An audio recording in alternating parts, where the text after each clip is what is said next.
Python Lesson 6. Today, we'll be mostly continuing to work on our first final project. However, I'll also be introducing a few challenge projects for you to work on if you have time.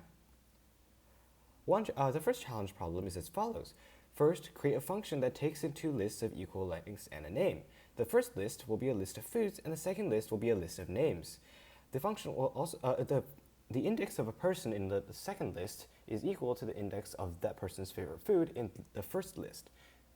Now, you can use you create a function to return the food with the input of a chosen name.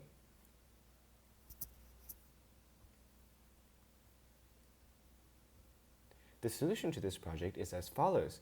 First, with the input of a name, you can loop through the list of names and find which index his name occurs. Then you can query that index from the first list, the list of foods, and return the favorite food of the person which was inputted. Another function which is useful in Python is the split function.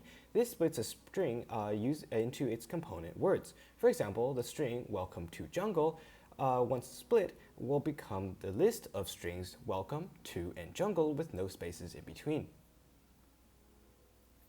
Finally, here's one last project of the curriculum.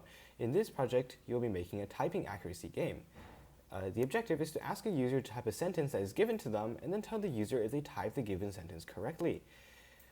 First, you will take an input, then use if statements to figure out if the input matches the target input.